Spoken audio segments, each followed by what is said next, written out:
Watching the NFL preseason can be tricky, but we've got 3 tips to help you consume the preseason with a dynasty mindset. All that and more in this episode of the Locked On Dynasty Football Podcast.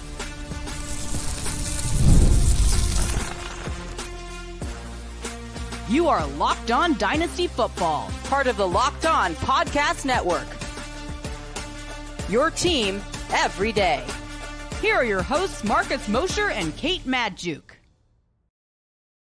Welcome back to the Locked On Dynasty Football Podcast, part of the Locked On Podcast Network, your team every day. We'd like to thank you for making us your first listen of the day. Today's episode is brought to you by LinkedIn. LinkedIn Jobs helps you find the qualified candidates that you want to talk to faster. Post your job for free at linkedin.com/LockedOnNFL. That is linkedin.com/LockedOnNFL to post your job for free. Terms and conditions apply. Welcome back. I am your host, Marcus Mosher. You can follow me on Twitter at Marcus_Mosher. Joining me today, as always, is Kate Madjuk. You can follow her on Twitter at Kate Madjuk. You can also read her at Yahoo Fantasy. On today's show, we are taking a look at 3 tips to help you better consume the NFL preseason with a dynasty mindset because, of course, the games start tonight on Thursday, week 1 of the preseason. Kate, the preseason can be tricky. Let's just say that. You can get fooled by big performances. So how do we better consume the preseason? Let me just say that I want to admit I am first off one of these people who has been hoodwinked, shall we say. Bamboozled. Yeah. Yeah, I don't really want to get too far into it, but I don't know if y'all remember the late great Kenny Pickett of 2023, who definitely looked like a Super Bowl winning quarterback. I think he went 5 for 5 in touchdown drives when he was on the field in the preseason. I mean, just looked absolutely incredible. So I have been hoodwinked, and I need some of these reminders myself going into the preseason because it's very easy to kind of get wrapped up in the fact that you're watching real live NFL football, even if it's not technically totally real football. So I think this is a valuable segment, even for me, as we venture into this next process, next point in the season. But we've got to start with who's playing and who's not playing, which may be even more important. Before we even get to that, I just want to point out something. Maybe for some of the newer listeners, why is this not real football? It's not because of the talent on the field. I mean, that could be part of it. Sometimes we'll have first string offenses playing against second, third string defenses. Obviously, that's one component of it. But the reason why it's not quote unquote real football, Kate, is because each team has a different objective in the preseason. It's not to win the game. I mean, there are a couple teams, including the Ravens, that do care about winning, but these teams are trying to evaluate players, right?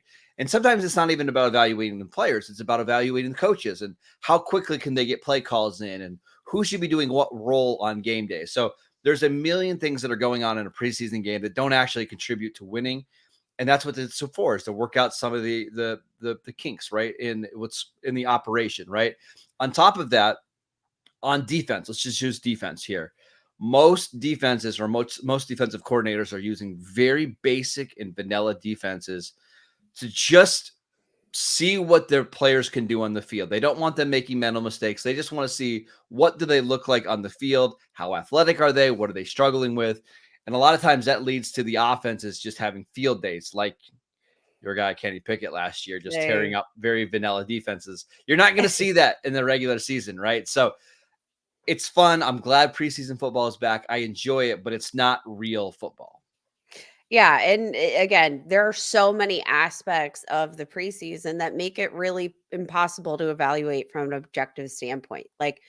No two teams are starting off at the same point in the preseason because, as you mentioned, they all have different goals. So it's literally every team is kind of like apples and oranges in the preseason. And that's why you have to be very cautious about how you're consuming information. So let's start off with the most basic of basic things in who is playing versus who is not playing. Now, who is not playing is probably even more important, barring the circumstance of injury, but who is not playing tells you a lot about a player's standing specifically within the offense. If they are not being tested out there, quote unquote, tested in the preseason, they're not, playing in addition to the fact that like the established starters are also not playing. Like that tells you something. Can you give us an example of like a player that if they don't play this preseason, you're going to feel really good about where their standing is with the first team offense? Well, I think we saw it in the Hall of Fame game.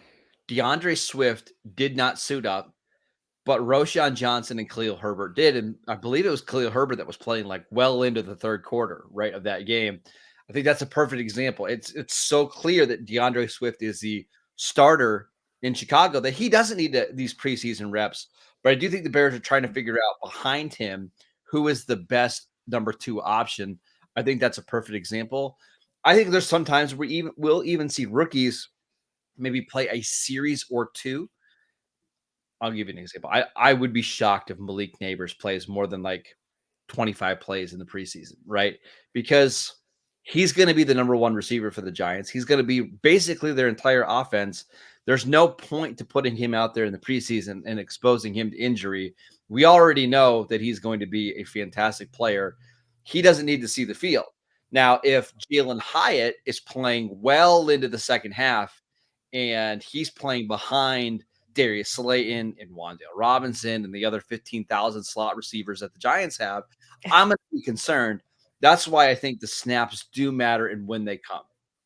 Yeah, and that's the second component, right? Is when they come. What other players are on the field? What offense are they working with? How long are they working with that offense? So we even heard that the Kansas City Chiefs, the almighty Kansas City Chiefs, are going to have their starters out there for some work this weekend. And which Andy Reid has done almost every year. It seems like Patrick Mahomes, I think it was last year, he played almost a full half in one of these games. And I think that, every coach kind of has their mentality. And especially I think it's probably valuable for the Chiefs because they have had a lot of new additions in this offseason. Like this is a great time to get the chemistry on board in a real live, timed scenarios, like in a simulated quote unquote game environment. Like that's great. But like I'm going to be paying attention to, not just when they're playing, but how long are they playing into once Patrick Mahomes leaves the field. If Xavier Worthy, for example, continues playing well beyond Patrick Mahomes leaving the field, that's more telling than if he, leaves the field with the starters. Like you have to contextualize which teams and how long they continue playing with each team in order to, I think, get a full context of what their playing time means in this situation. Pro Football Focus did some work on the preseason last year, and they were doing the same exact thing you're just talking about. Hey, Rashee Rice only played snaps when Patrick Mahomes was on the field. As soon as Mahomes came out, Rashee Rice was off the field. That's the kind of stuff that I care about is who's playing, when are they playing, and why are they playing. And usually in the first preseason game, it's a little trickier because there's some teams that just don't play any starters in week 1. Some teams will play a whole quarter like the Chiefs are and the Bills are planning to do. I also think really quickly before we move on, if you can have a general grasp of how each coach handles the preseason, I do think that helps. Andy Reid historically wants his players playing at least a full quarter to kind of get them in the rhythm. Mike McCarthy and Sean McVay will not play starters at all on either side of the ball. They just don't believe in risking a starting player in a meaningless game. Mike Tomlin does. Mike Tomlin's going to have his starting unit and probably including TJ Watt and Minkah Fitzpatrick play in week 2 of the preseason. So if you can go back and try to find some of those trends, I do think it'll help you maybe avoid some overreacting when it comes to the preseason. 100%. Yes. All right, let's talk about stats in the preseason. Do they matter? Do they not matter? We will discuss that next. This episode is brought to you by LinkedIn. When you're hiring for your small business, you want to make sure that you have as many quality candidates available that are right for the job.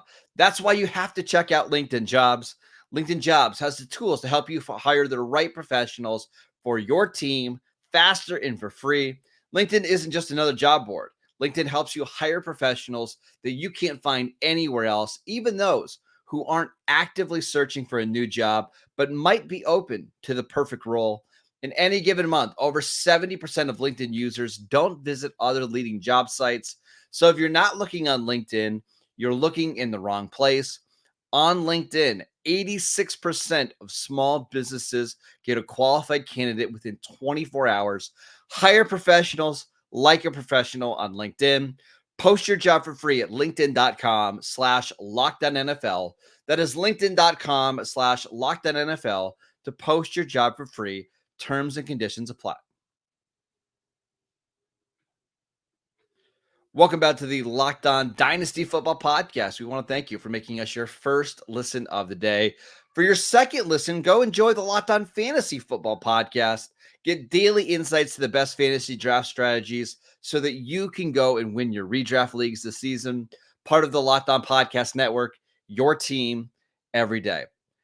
All right, Kate, let's talk about stats and how much we should react, overreact, underreact to stats. Because again, your guy Kenny Pickett was just rocking the world last year. How do we contextualize these stats? I mean, very, very, very carefully. I think we have to remember, like last year, there were a lot of confusing situations. Sam Howell, for instance, came out, lit it up, was pretty efficient, 271 yards, 3 touchdowns, 0 interceptions. I think we can all agree that that wasn't probably all that indicative of what we were going to see.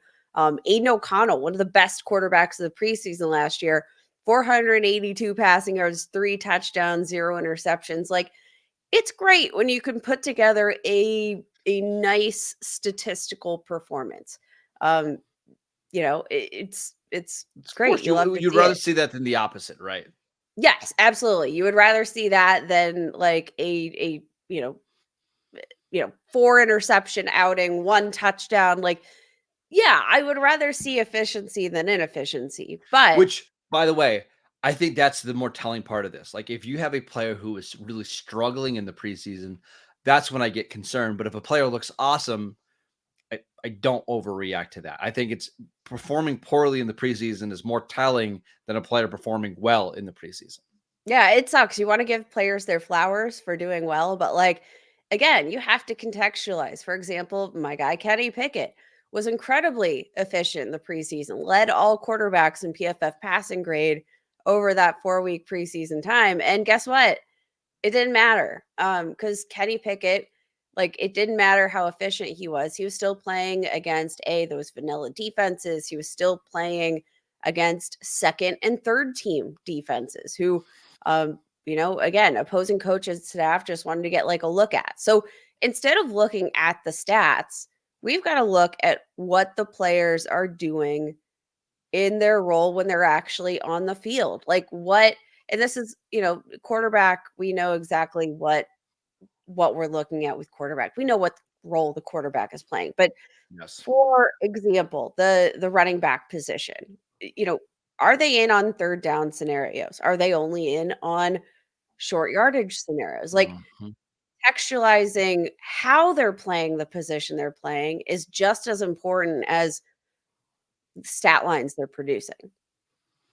100% agree. I would also add for like the running back part, watch how they're running and not necessarily the effect of the play. I'm going to pick on my guy Deuce Vaughn a little bit, who had a great Oh, preseason for the Cowboys last year. I think it was a game against the Seahawks last year where we made a bunch of big plays, scored a touchdown, but I don't think he broke more than 1 tackle. And it was just the Cowboys offensive line was caving in Seattle, and he was able to get to the second level with ease. But the problem is you get into these actual games and you need to break tackles. You need to be able to force missed tackles, and he just couldn't do that. So again, the stats are fantastic in the preseason, didn't translate to the NFL season. I want to also go back to quarterbacks really quickly. We mentioned how bad performances are more telling than good performances. I remember last year there was a preseason game between the Raiders and the 49ers. Aiden O'Connell almost had a perfect passer rating, I believe, almost. And Trey Lance really, really struggled. I mean, he was way off. Trey Lance got traded 5 days later. Like, it was just so clear that he wasn't a fit in the system. Aiden O'Connell ended up becoming the starter in Las Vegas, but had very, very mixed results. So that's the thing I'm concerned about, is I want to see which players just don't seem like they're fits or aren't producing at all. I just don't care about the other stats. I'm going to give you one more for the running back. I'm going to go back a little bit. There was I'm trying to remember the year, 2013, 2014, maybe. Amir Abdullah had like a 65-yard run for a touchdown on his first carry. And then I think he finished the game with like 10 carries for 71 yards, right? Now, that home run was awesome, right? That was a great play, but those other 9 carries basically resulted in nothing. And he just didn't play much that season because the coaching staff just didn't trust him down in and down out. That's what I want to see, is the consistency, play in and play out, because that's how you earn playing time. Yeah. Another thing that's very important with the running back position, in terms of just like ignoring the stats, but just like ball security, right? Like, you're not, the goal is to not see any fumbles. The goal is Correct. to not see any turnover there, especially at the running back position, where like your job is just to hold on to the ball. Like, just hold on to the ball. Like, in the preseason, if you're seeing fumbles, that's kind of a big no-no. And I feel like that's usually, if we see fumbles in the preseason, those are the situations we start see brewing where players get put into the doghouse and things can go south rather quickly. Let's talk about the wide receiver position real quick. Like, what are you watching contextually at the wide receiver position for how a player lines up? Do you care most about where they're lining up, what kind of routes they're running? Yep. I want to see, are they lining up in the slot? Are they playing outside? Are they running in breaking routes? Or are they just being a field stretcher? Again, I don't care about the stats, because a lot of times you're playing with backup quarterbacks, you're playing with backup offensive linemen. It doesn't matter too much to me. It's more how you're being used. And the same with the tight end position, right?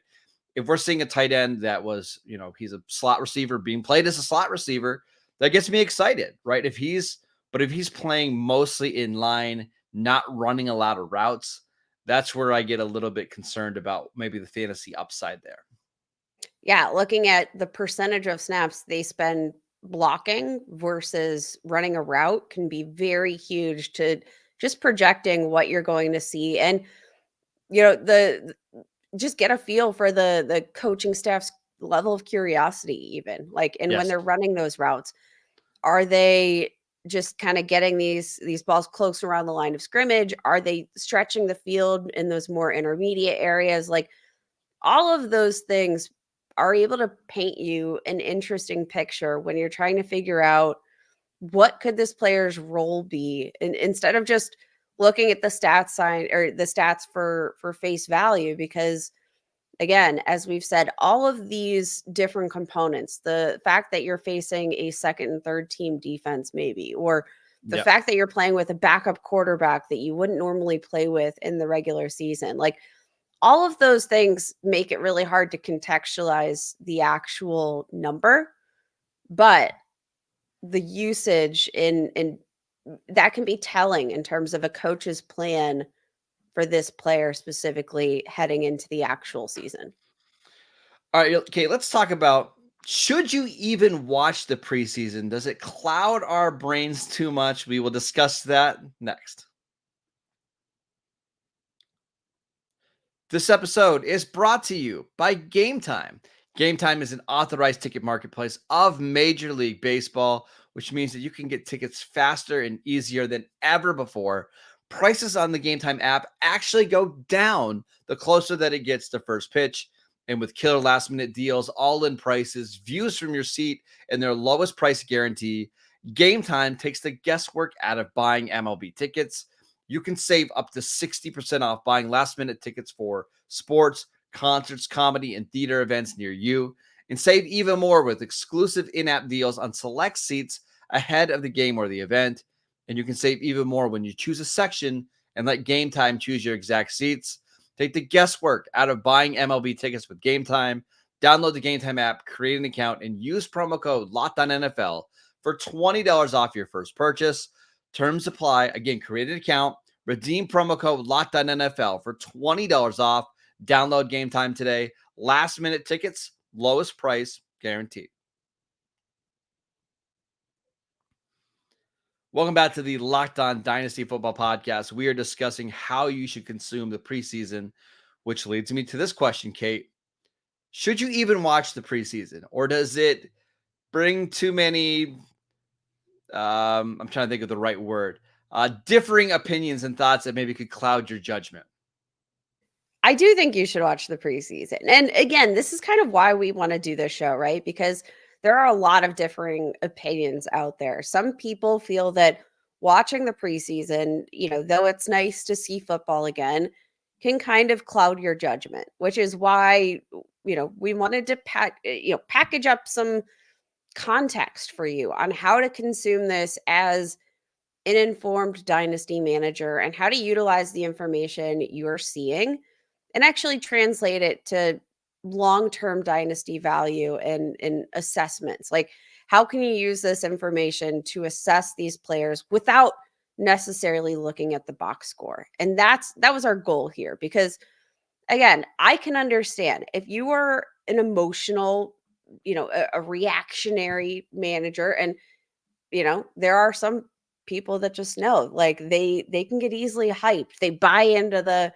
explosive plays. They buy into the 60-yard runs from Amir Abdullah because they're fun, right? And that's kind of what fantasy football is about. But like, if you know that about yourself, you do need to, learn how to dial it back, not overreact. But I just think you're missing out on a lot in the preseason for all of the reasons that we mentioned in terms of contextualizing a player's role or ideal role. Obviously, things go awry in the season all the time. The best laid plans never go right.